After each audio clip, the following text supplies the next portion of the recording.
អូខេគ្រប់សួស្តីបងប្អូនទាំងអស់គ្នាហ្នឹងហើយសម្រាប់បងប្អូនទាំងអស់គ្នាបានមើលវីដេអូនេះបងប្អូនទាំងអស់គ្នាពិតជាចំណេញមែនតើនៅក្នុងការ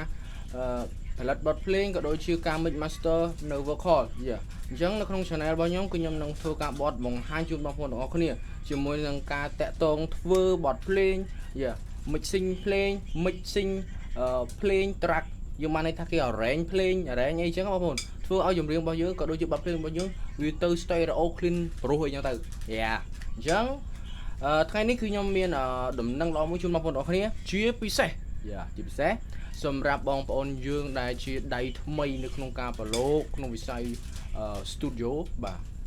mix mastering ហ្នឹងហើយអញ្ចឹងសម្រាប់បងប្អូនទាំងអស់គ្នាដែលmix mastering ដៃថ្មីគាត់មិនទៅគាត់ស្ទើរមានអារម្មណ៍ថាស្ទើរជាមួយនឹងការមិនទៅវាអត់វាអត់លះវាអត់ច្បាស់វាអត់ reverb វាអត់ស្អីចឹងវាថាវាមានតែ reverb ដែរតែវាអត់ព្រោះវាអត់ clean ណាហ្នឹងហើយអញ្ចឹងក្នុងវីដេអូនេះគឺពិតជាពិសេសមែនតើគឺបងប្អូនទាំងអស់គ្នាថ្ងៃនេះគឺខ្ញុំចង់បង្ហាញបងប្អូនថាបើសិនជាបងប្អូនទាំងអស់គ្នាចង់មីចម្លេងឲ្យពិរោះបងប្អូនគ្រាន់តែប្រើនៅ free set ដែលខ្ញុំបានរៀបចំទុកនេះយកអស់វាទៅដាក់ក្នុងតែ mixer ទៅបងប្អូននឹងទទួលបានសំឡេងមួយដែល clean ដែរម្ដងបាទជាក់ស្ដែងដូចពេលនេះអញ្ចឹងគឺខ្ញុំបានរៀបចំនៅ preset ហ្នឹងគឺខ្ញុំបានរៀបចំដាក់ក្នុង mixer ហើយគ្រាន់តែខ្ញុំអស់ចូលទៅផ្លឹបវានឹង load នេះឯងបាទគឺ plug in ដែលរៀបចំនេះគឺវ៉ាវដល់តែមកឆ្ងាញ់ហើយបាទមានទាំងអស់បងប្អូនណាអូខេឥឡូវយើងមក copy video យើងមកស្ដាប់នៅសំឡេងដែលយើងបានរៀបចំ plug in ហើយនឹងរៀបចំសារ៉េវាអញ្ចឹងណាបាទប៉ុន្តែបញ្ជាក់បងប្អូនណាចំពោះបងប្អូនទាំងអស់គ្នាដែលបានមើលវីដេអូនេះហើយ vocal ដែលខ្ញុំបាន record នេះគឺមិនទាន់បានទៅ melody ទេគឺ scene តែហ្មងគឺបានន័យថាអត់មានបានរឹតសំឡេងរឹតអីទេអញ្ចឹងវាយ៉ាងអត់ស្អីប្រុសចាយអញ្ចឹងបងប្អូនទាំងអស់គ្នាកុំភ្លេចតាមដាន page របស់ខ្ញុំកុំភ្លេចតាមដាន YouTube ទៅ page ឯណានោះឈួតកុំភ្លេចតាមដាន channel YouTube របស់ខ្ញុំនឹងបង្ហាត់តាក់ទងនឹង melody ទៀតណោះចំណេញណាចំណេញ melody ទៀតបាទអូខេអញ្ចឹងបងប្អូនទាំងអស់គ្នាតោះចូលមើលតោះយើង play let's go play តិចបានហើយ play ថ្មីអត់ហ៊ានបើកច្រើននេះ click បែកតោះ let's go បើអូនមិនស្រឡាញ់ចាំបាច់អីធ្វើដូចស្រឡាញ់ឲ្យបងចាញ់ក្នុងលបែងស្នេហ៍មាសមេក្បែរបងសងសាបងក្បែរគេអូនជាសងសាគេមិនជឿមីមេជាមនុស្សស្រីបែបហ្នឹងអូខេបាទឥឡូវយើងចូលក្រៃ rapper យោតោះយើងស្ដាប់មើលតើយើងចូល rap អញ្ចឹង preset នេះមួយ rap ក៏ត្រូវដែរ let's go ទំបាយគ្នាត្រឹមណាងជូនពរប្រលើងជួបមនុស្សប្រុសវ៉ែបអូនត្រូវការ I wanna say goodbye បើសុំលាយឆោមឆាយមិនគួររងបងបានជួបអូមនោះស្រីចារឹកខ្លាំងខ្លាយ I'm feeling vibe man Bring now your heart for the mic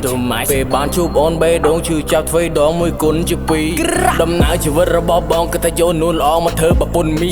មិនទាន់បានធ្វើប្រពន្ធផងអូមកចេញគោបងដូចពួកអាលាក់វីអូខេហ្នឹងហើយអញ្ចឹងសម្រាប់បងប្អូនអរគ្នាដៃថ្មីអាចប្រើជាមួយ free set របស់ខ្ញុំបានបាទគាត់អស់ចូលទៅពុបកែសំឡេងតែម្ដងឥឡូវយើងស្ដាប់សំឡេងស៊ីនណាសំឡេងស៊ីនដែលអត់មាន preset នឹងដាក់ yes ទំបាយគ្នាត្រឹមណាងជូនពរប្រលើងជួបមនុស្សប្រុសវ៉ែបអូនត្រូវការ I wanna say goodbye បើសុំលាយឆោមឆាយមិនគួររងបងបាទមិនដែរបងប្អូនគឺស្ងួតចេះតែម្ដងបងប្អូនគិតថាមិនក៏សំឡេងថតមកលឺមែនគឺខ្ញុំបើកអានេះទេណែការពុតសំឡេងវាអត់សូវលឺខ្ញុំបើកលឺតិចទៅបាទដល់ពេលយើងលឺតិចបងប្អូនពិបាកព្រៀងស្ដាប់អីចឹងណាអូខេអញ្ចឹងជាចុងក្រោយយើង play ទាំងអស់គ្នាម្ដងទៀតឲ្យបងប្អូនដឹងពីលទ្ធផលទំបាយគ្នាត្រឹមណាងជូនពរប្រលើងជួបមនុស្សប្រុសវ៉ែបអូនត្រូវការ I wanna say goodbye បោះសុំលាយឆោមឆាយមិនគួររងបងបានជួបអូមនោះស្រីចារឹកខ្លាំងខ្លាយ I'm flaming vibe man Bring out your heart for the mic ពេលបានជួបអូនបេះដូងឈឺចាប់ធ្វើដងមួយគុណជាពីរដំណើរជីវិតរបស់បងគឺថាយកនួនល្អមកធ្វើប្រពន្ធមីមិនទាន់បានធ្វើប្រពន្ធផងអូមកចេញគោបងដូចពួកអាលាវីឲ្យបងទៅមុខបានយ៉ាងម៉េចបើខ្លួនអូនមានល្បិចបងតាមមិនទាន់ផងថ្ងៃនេះអូនបោកប៉ុណ្ណឹងហើយជួយទម្រាំថ្ងៃក្រោយបងប្រហែលដងអូខេបងប្អូនអរគ្នានឹងហើយអញ្ចឹងបានទស្សនាក្នុងវីដេអូនេះហើយបាទអញ្ចឹងសម្រាប់បងប្អូនអរគ្នាចង់បាននៅ free set នេះបាទ free set មានដល់ទៅ4មិនច្រើនណោះបាទចង់បាន free set បងប្អូនអាចតាក់ទងមក admin មកបាទ admin នឹងទម្លាក់ជូនគ្រាន់តែបងប្អូនអរគ្នាជួយ support admin នៅតម្លៃនៃ project នេះទៅនៅតម្លៃនៃ preset នេះទៅបាទចំពោះតម្លៃយើងអាចចរចាគ្នាបានទេបាទចែកជូនបងប្អូនអរគ្នាប្រើជាមួយនឹង preset នេះបាទអញ្ចឹងដូចជាអស់ហើយវីដេអូហ្នឹងប៉ុន្តែបងប្អូនទាំងអស់គ្នាកុំភ្លេចណាជួយ subscribe channel YouTube របស់ខ្ញុំទាំងអស់គ្នាដើម្បីទទួលបាននូវវីដេអូតាក់ទងជាមួយនឹង studio ឬក៏ mix mastering បាទយើងនៅមានវីដេអូច្រើនណាស់សម្រាប់ចែកជូនបងប្អូនអរគ្នាប៉ុន្តែបើអត់មាន subscribe មាន view ទេ admin សុខចិត្តចូលគេងមើលរឿងភាគវិញអត់ធ្វើទេបើអត់មាន view អត់មាន subscribe នោះអូខេបាយបាយ bye bye bro